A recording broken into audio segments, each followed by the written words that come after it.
afternoon. My name is Veronica Lee, and I am going to speak to you about Everyday Mystic, how to integrate your spiritual self. So one of the things that I've found is that most of us don't even realize that we are everyday mystics. So what I wanted to ask to begin with is, who of you here, there's a few of you right now, think of yourselves as a mystic? Any of you? Do I actually think? Oh, yeah. For sure. Yeah. And do you have any senses of feeling like you're a mystic? I'm working on it. Yeah. Expanding. Absolutely. Yeah.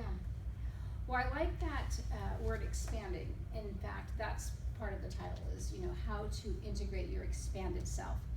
How I see us is that we are, human beings living in this 3D reality, and we have a much higher perspective, right?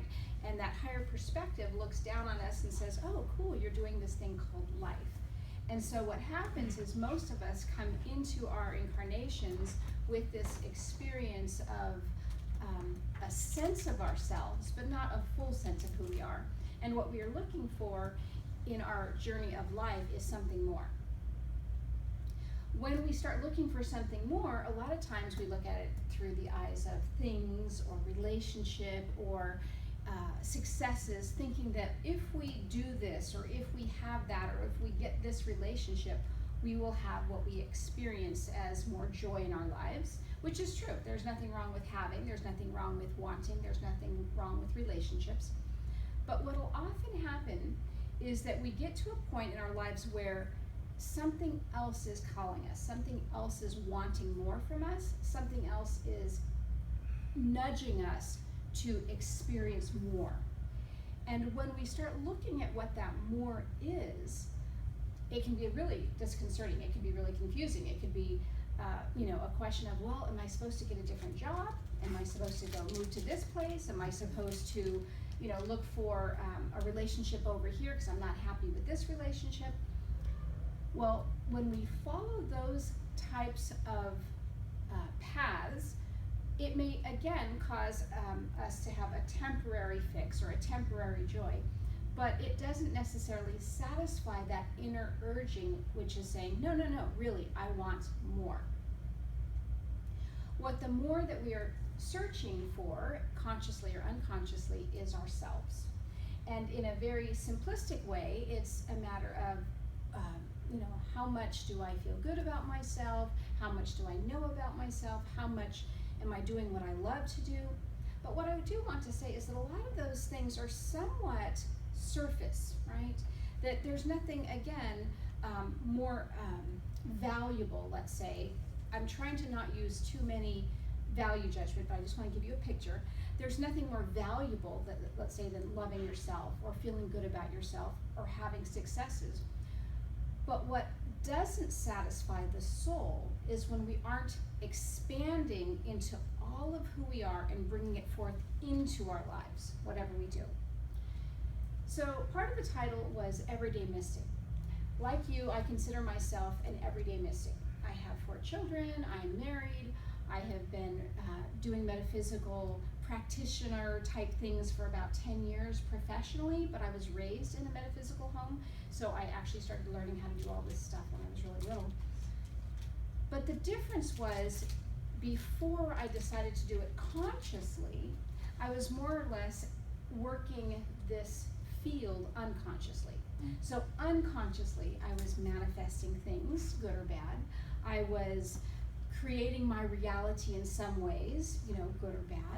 I was healing myself or, deciding what I wanted, and things were moving along. For me personally, everything kind of fell apart in my own human life, and that's when it was sort of that, hitting the wall and going, okay, what's going on here?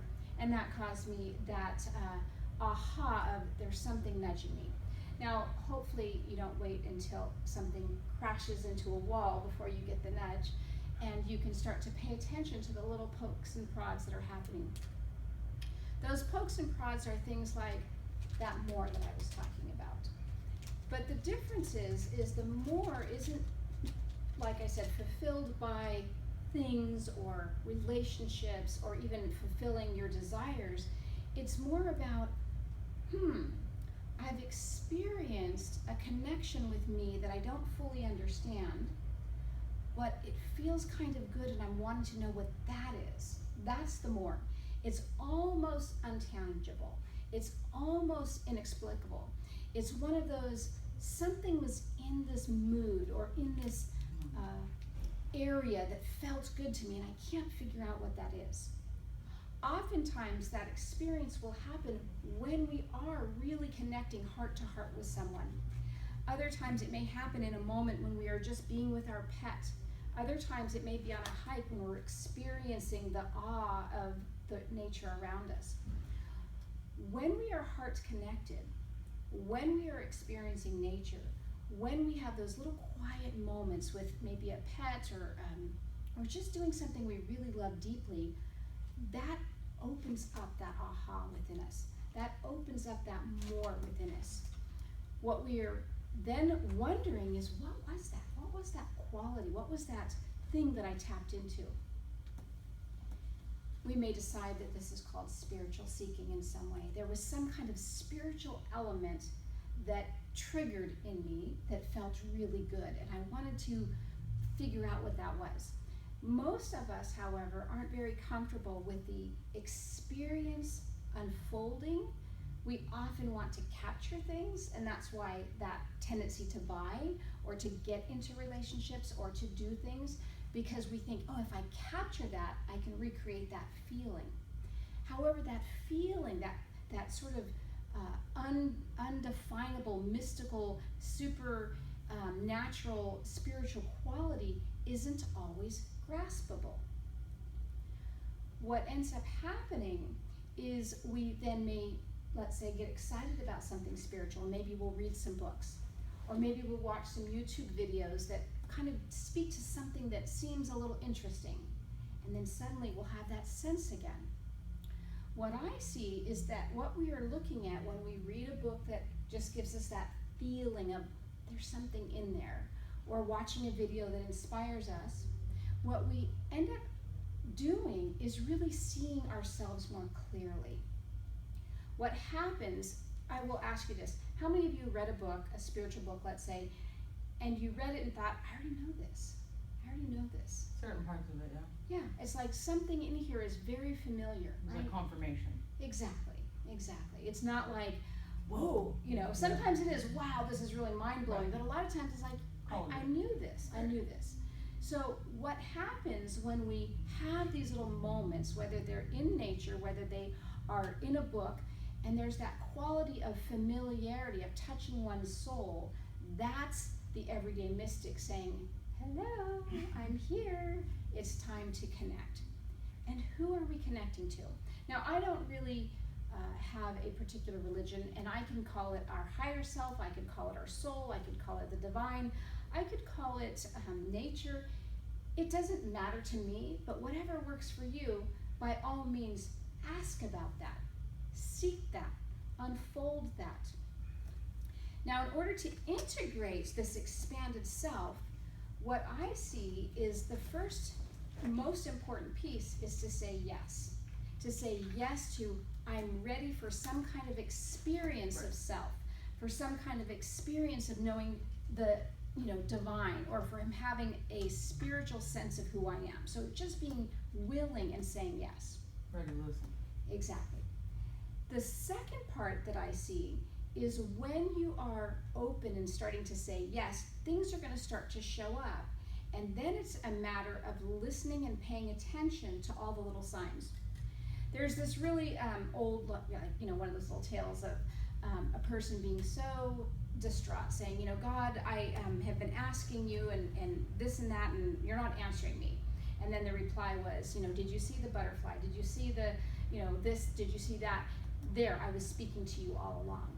And so, in essence, our higher self, divine, is speaking to us all along, but we're so busy going, I have to do this, I have to do that, I must, pursue, grab, get, do.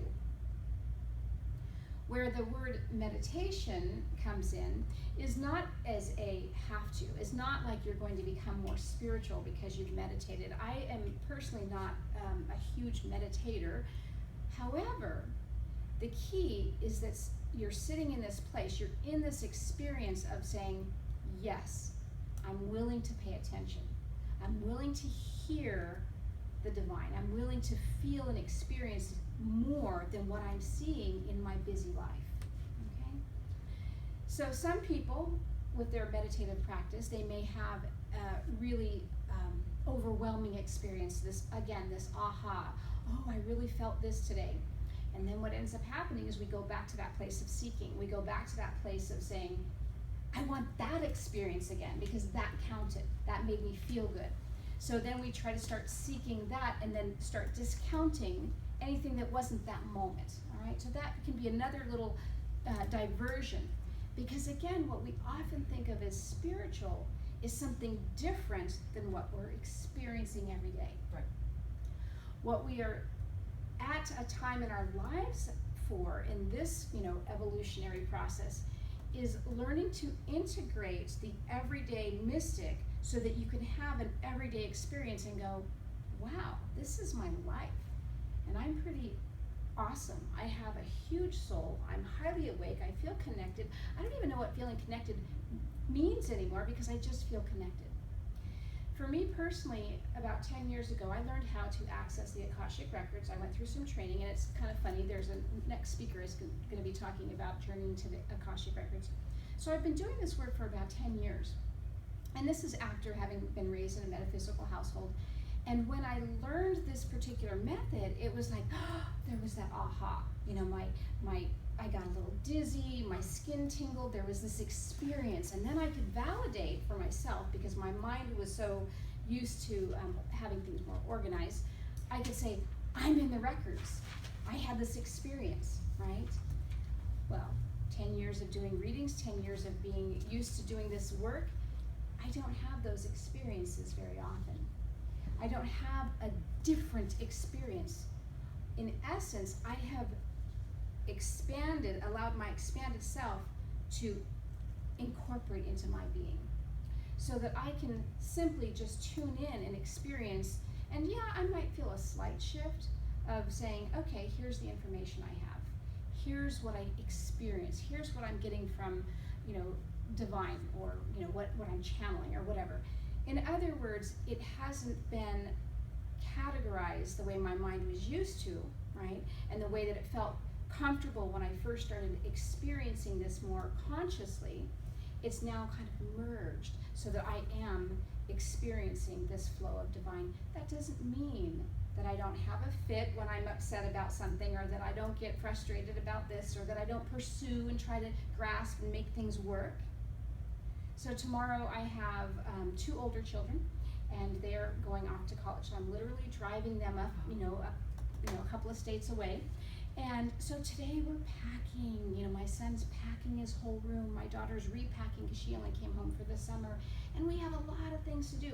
My life is very human, right? And in the meantime, I can still hold space for the sacred, for the special, for the sweet, for the intangible aspects of me and of them.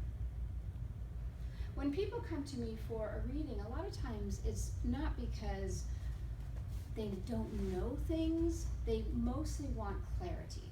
So it's not that, I'm wondering what the lottery numbers are. I mean, sure, I guess somebody could ask that. Nobody's ever asked me, and I really don't care, whether or not they win the lottery from that respect. But what I do see is that they are seeking that something. They are seeking that something more that is intangible in them. And all they need is a mirror, a clear mirror to hold space for them so that they can see themselves more clearly, right? What nature offers us, what a good friend offers us when they open their hearts to us, what a pet offers us sitting across our lap in those moments, is a clear mirror so that you can see yourself, so that you can experience that tingly aha, different moment that says something more is here. I'm here. There's more of me here. There's more of my higher self here. The other thing that I tend to do when I meet with people is see their, what I would call their spiritual gifts, their metaphysical, their mystical gifts. That is my specialty. So most of us walk around our lives and we don't recognize that we have all of these senses that we just don't use. For example, you know, do you just sort of feel the energy of the room? Do you kind of go, ooh, this is kind of a creepy place. I'm not really liking the behavior of people, right? And so then we kind of go, oh, well, I shouldn't go in there. Or do we suddenly, you know, meet with somebody and we just sort of have this knowing about them and we're like, most of us discount that knowing. You may have learned how to pay attention to your feelings because that's kept you safe, and it's like that kind of gives me the, you know, creeps to go in that space. Right. But when you have this knowing, because it's related to the, you know, clairsentience, it's so quick that we think, I shouldn't know that, and then we brush it away. The other types of gifts people will have are manifesting. They're master manifestors. Things just happen, and they don't know, and if something isn't quite going right, they just think, it's all gonna turn out, it always turns out, and it does. And even if it doesn't turn out exactly the way they wanted, there's that sense of it moving, that their energy is not blocking it, into what the next best thing is, right? So basically, when we start to recognize our own gifts, and that's what I do when I do a reading, is I hold space for people so that they can see how they're already using their own gifts. When we start to recognize that, then we can start to be conscious of when we're using that, right? So again, going back to my children who are going off to college, my son is a master manifestor. So whenever he gets stressed, whenever he thinks, oh, I don't know about this or that, and I'll say to him, look at what you've produced, look at what you've done, look at where you came from, look at what the obstacles would have been, and look at how most people would have ended up, but look what you've gotten out of this. Look what you've been able to create. So go back to whatever you're doing, and I don't even tell him how to do it because I don't care. It's his business. He doesn't even have to be conscious of how he does it. All he needs to know is, I'm a master manifestor, and let the magic happen, right? And sure enough, things will just fall into place. Things will start falling into place. So whatever that it is that you are starting to have, and you probably have lots of it, I don't think you have just one. It's just one has been used more often, unconsciously and strongly than the rest. Start to pay attention to that and say, oh, that's that little piece of me that knew something, that felt something, that experienced something, and awaken that in that way. The last thing I want to say in terms of really integrating your expanded self is pay attention to what is serving you and what doesn't. Because if you are in an environment at work, let's say, and you're in your cubicle and everybody's negative and they're okay, that may be the way you get money, but at the same time, if you're constantly exposed to that, there's going to be a part where you're pulling and pulling and pulling in to preserve your energy, and you're not going to be able to bring all of you in very well. Doesn't mean it's impossible, very well. If what you're doing is watching TV and there's all this negative stuff on the news and you're just like, oh, I can't handle this, and it's just there, again, you're keeping out your own clean mirror. You're dirtying up your mirror. So wherever you can, if it's with, being very selective of your circle of friends, or being very selective of where you live, or being very selective of how you keep your house, imagine keeping that window clean, that mirror clean, so that when you have opportunities, that reflection that bounces back at you is clear, and you can go, oh yes, I remember me. I remember this experience of the mystical, and it's happening in my everyday life. So before I conclude completely, I just wanted to see if there were any questions that I could answer for you, if there was anything that you thought could help you to maybe grasp this concept a little bit more. So when you do the Akashic record reading, do you utilize the guides or whoever of the person to get the information? You're talking to them to pull the history? Yeah. So what's interesting is that there's a lot of, and I don't want to say this in a negative way, but there's a lot of dogma around the Akashic records in terms of, years ago when I started working this way, one of my friends who had gone to one organization said, oh, you're never supposed to go into somebody's records because you're going to mess things up. And I'm like, what are you going to mess up? The Akashic records are your birthright. And so having access to your own records, whatever, right? It's kind of like saying you can only talk to God through me, or you can only, right? So this idea of the guides, That I don't experience so much. I honestly talk more directly with source. Okay. And when I do, I may get pictures of information, but I just get the information directly. So I have a hard time discerning the difference between you and your higher self anyway. And so then I have a harder time discerning the higher self from, guides, and then I have a harder time discerning the guides from divine. So it all just becomes Okay. this stream of consciousness Okay. in which things are just right there. Makes sense. Yeah. Any other questions? Well, thank you so much for joining me. It was a pleasure to share this information with you. And I am offering a special this month, and basically it's a special on my mentoring.